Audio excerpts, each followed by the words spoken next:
کرتا ہے تو اس نے میری دعا سنی، اور میری بیٹی جو کینیڈا میں اللہ تعالیٰ اس کو آمین، لمبی زندگی دے، آمین آمین تو آمین۔ وہ پیدا ہوئی تو میں تو انکانشیس تھی، تو میں نے دیکھا میرے خواب میں وہ آئی ہے میرے سرہانے کھڑی ہوئی ہے، وہ اسی ہاسپٹل میں، تو کہہ رہی ہے اماں میں واپس آ گئی ہوں۔ تو میں کہہ رہی ہوں کہ آپ نے واپس آنا تھا تو آپ گئیں کیوں تھی؟ کہتی بس میں آ گئی ہوں نا، اور وہ میرے سے بالوں میں پیار کر، تو میں جیسے ہی میں ہوش میں آئی تو میں نے اس سسٹر سے کہا، میں نے کہا سسٹر میری بیٹی ہوئی ہے؟ کہتی ہے آپ کو پتہ تھا؟ میں نے کہا جی۔ کہتی ہاں آپ کی بیٹی ہوئی ہے، نرسری میں۔ تو پھر اسی طرح میں اس بیٹی کو گود میں لے کے بیٹھی ہوئی تھی، تو میں رونے لگ گئی، تو روتے روتے میری پھر آنکھ لگ گئی، تو میں نے خواب میں دیکھا کہ میں اس کی قبر کے پاس بیٹھی ہوں، میرے ہاتھ گود میں یہ چھوٹی بیٹی ہے، اور وہ سفید اس نے فراک پہنا میرے پیچھے آئی ہے، اور مجھے کہہ رہی ہے اماں یہ جو ہے نا یہ میں ہوں، یہ جو ہے نا یہ میں ہوں۔ مجھے اس دن صبر آیا تھا کہ جب اس نے کہا مجھے آ کے کہ یہ میں ہوں، تو میں نے سمجھا کہ اللہ نے مجھے وہ واپس دے دی۔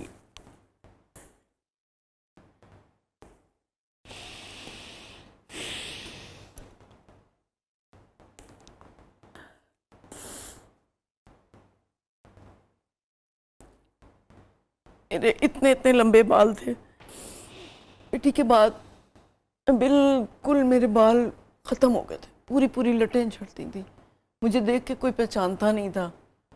میرے ہسبینڈ کی خالہ ہی آئی مجھے، تو وہ میرے پاس سے گزر گئیں، تو میں نے ان کو سلام کیا، تو کہہ رہی ہیں اسے پوچھیں یہ کون ہے؟ انہوں نے کہا یہ نائمہ ہے۔ پھر وہ میرے پاس آئیں، کہتی بیٹا یہ تم نے اپنا کیا حال بنا دیا، تم دوسری بیٹی ہے اس کو دیکھو، اپنے ہسبینڈ کو دیکھو، اور یہ بات یاد رکھنا کہ روتے ہوئے کے ساتھ کوئی نہیں روتا، آنا چھوڑ دیں گے تمہارے پاس، ہنستے ہوئے کے پاس ہر کوئی آتا ہے کیونکہ وہ ہنساتا ہے، آپ کی اسے اچھا لگتا ہے، لیکن رونے والے کے ساتھ کوئی نہیں روتا، تو تم رونا چھوڑ دو اور صبر کرو، اللہ کی چیز تھی، لیکن اپنے گھر پہ، اپنے ہسبینڈ پہ، اپنی بیٹی پہ توجہ کرو۔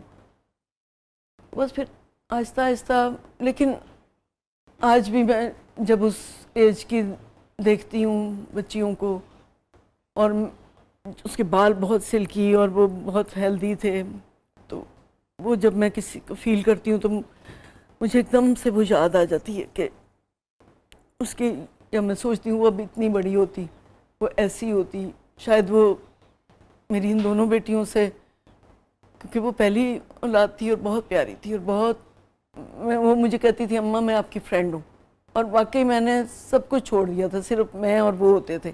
میں کہتی تھی میری اس کے ساتھ دوستی تھی، میں اس کو پڑھاتی تھی، مطلب میری تھوڑی انگلش ویک تھی، تو میں جب اس کو پڑھاتی تھی تو میں اس کو کہتی تھی کہ تمہارے ساتھ ساتھ میں بھی ریوائز کر رہی ہوں، اور پھر میں کچن میں کہتی تھی اس وقت، مطلب اب یہ لوگوں نے کوکنگ کا یہ شوز وغیرہ کرنے شروع، وہ کچن میں آ جاتی تھی میرے پاس نا، تو چلیں آپ کیا بنا رہی ہیں آپ، تو پھر میں کہتی تھی میں آج یہ بنا رہی ہوں، پھر میں ایک اسپائس اٹھاتی تھی، تو وہ مجھے کہتی تھی آپ انگلش میں اس کو ایکسپلین کریں کہ اب یہ کلووز ہیں، یہ بلیک پیپر ہے، یہ وہ ہے، تو وہ اس طریقے سے میرا انٹرویو کرتی تھی، اور بہت فرینڈلی مجھے ایک چیز وہ سمجھاتی تھی، اسے کبھی مجھے مطلب ایسے، وہ تو تھی مطلب بچی تھی اور بہت پیاری فرشتہ تھی، تو جیسے میرے دوسرے بچے وہ کر دیتے ہیں نا، مذاق اڑا لیتے ہیں کہ آپ نے یہ اس کو غلط پروناؤنس کیا ہے یا کچھ ہے، تو وہ کہتی تھی کہ نہیں آپ اس کو دوبارہ کہیں، آپ گڈ گڈ گڈ، وہ بہت اچھا میرے ساتھ وہ کرتی تھی، کہ بہت میری اچھی دوست تھی وہ، تو مجھے بس مرنے کا یہی ہوتا ہے کہ میں کہتی ہوں وہ مجھے لینے آئے گی تو میں تو شاید فٹافٹ اس کے ساتھ چلی جاؤں، اتنا عرصہ اس کے بغیر گزارا میں نے۔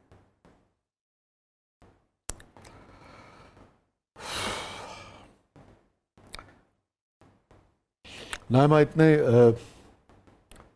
ڈھیر سارے سوال تھے جو آپ سے پوچھنے تھے، اب نہیں آپ پوچھیں، کیونکہ ایک تو ایکسیپٹ کر لیا ہے، ہم نے بھی جانا ہے، سب نے جانا ہے۔ میری نانی اللہ بخشے کہتی تھی، میرے ماموں فوت ہو گئے تھے یا تو وہ کہتے تھے کہ کچھ بھی ہو جائے ایک دل دا تار چلدا رہندا ہے، بے شک بندہ ہاسے 'چ ہوئے، بے شک کسی بھی جگہ تے ہوئے، وہ ایک جو بیٹ ہوتی ہے نا، آپ کسی کو یاد کرتے ہیں، وہ جو دل کا تار ایک ہوتا ہے، وہ میں کبھی بھی مس نہیں کرتی. میں کبھی ٹریول کر رہی ہوں تو میں فیل کرتی ہوں کہ وہ بھی میرے ساتھ بیٹھی ہوئی ہے، اور ہر چیز میں اس کو مس کرتی ہوں. اور ابھی بھی میں اکیلی بیٹھی ہوتی ہوں تو میں سوچتی ہوں کہ اگر وہ ہوتی تو وہ پتہ نہیں مجھے کال کر رہی ہوتی یا وہ میرے پاس بیٹھی ہوتی. تو کبھی یہ میری ممی کی ڈیتھ ہو گئی، میری بہن کی ڈیتھ ہو گئی، تو میں اچانک کسی ٹرانس میں ہوتی تھی اور میں کوئی کام کر رہی ہوتی تھی تو بیٹیوں نے آ کے کہنا اماں یہ، تو میں کہتی اچھا ٹھیک ہے جاؤ میں کر لوں گی. اماں تو ہر وقت آپ کا موڈ سڑیل رہتا ہے، آپ سڑیل رہتی ہیں. تو پھر میں سوچتی ہوں کہ ان کو میں کیا بتاؤں کہ میں اس وقت کس ٹرانس میں تھی، کس اس میں تھی کہ مجھے وہ واپس آتے ہوئے ایک دم سے جب وہ آئے ہنستے ہنستے کوئی وہ بات کریں تو وہ میں اس کو، میری بھی غلطی ہے، ان کو تو نہیں پتا کہ میں کس ٹرانس میں ہوں. تو میں بھی ان کو اس وقت ڈانٹ دیتی تھی کہ بھئی نہیں ایسے نہیں، لیکن میں بھی اس وقت مشکل میں ہوتی تھی کہ وہ واپس آنا اور پھر اس کو ایک دم سے کرنا. تو لیکن اب یہ فن آ گیا ہے کہ میں اس پہ کنٹرول کر لیتی ہوں. آپ کی بات سے ایک چیز بڑی اہم جو میرے خیال میں میرے لیے بھی شاید نئی نہ ہو، مگر اس پہ ایک طرح سے ہوتا ہے نا کہ آپ جب کوئی اور شخص بھی اس پہ بات کرتا ہے تو آپ کو اور زیادہ اس کا ادراک ہوتا ہے. بہت سارے لوگوں کے لیے شاید وہ نئی بھی ہو، بہت سارے لوگوں کی نئی نہ بھی ہو، کہ جب بھی آپ کے ارد گرد کوئی پیارا کسی غم میں ہو تو اس وقت اس کے موڈ کا جو اتار چڑھاؤ ہے، جو موڈ سوئنگز ہیں، اس کو برداشت کرنا چاہیے. اس وقت اس کو آپ کی شفقت کی، نرمی کی، آپ کی برداشت کی، صبر کی ضرورت ہوتی ہے. یہ سمجھنا ہے. اور یہ صرف ماں باپ بہن بھائیوں کے رشتے میں نہیں ہے، میں سمجھتا ہوں کولیگس کے رشتے میں بھی. ہاں جی، یہاں پہ اگر کسی دوست کے ساتھ کوئی اونچ نیچ ہو جائے تو بحیثیت انسان ہمیں اس کو اسپیئر کرنا چاہیے کہ پتہ نہیں کس ٹرانس میں ہے، پتہ نہیں کس مشکل میں ہے. اللہ تعالیٰ آپ کو صبر دے.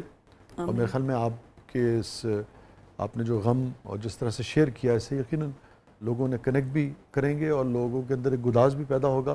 اور جس نقطے کی طرف میں نے اشارہ کیا ہے، یہ بھی لوگ اپنے رشتوں میں سیکھیں گے. اللہ تعالیٰ آپ کے لیے آسانی پیدا فرمائے. باقی یہ کہ ہم سبھی جب جائیں گے تو بہت سارے پیاروں سے ملاقات ہوگی. یہ جانے میں یہ تو ایک اینگل ہوتا ہے نا جو ہاں جی، عمر بڑھتی ہے. تو مگر یہ ہے کہ جو زندہ ہیں ان کو بھی دیکھنا ہوتا ہے ان کے ساتھ. بالکل وہ بھی امپورٹنٹ جی ہے. ہاں، زندہ رہنا ایک مشکل کام ہے. مرنا کوئی ایسی یقین جانیے چیز نہیں ہوتی. زندہ رہنا چیلنج ہے، اور خوشی کے ساتھ زندہ رہنا. تو بہت ساری آپ کے لیے نیک تمنائیں ہیں، دعائیں ہیں ہماری.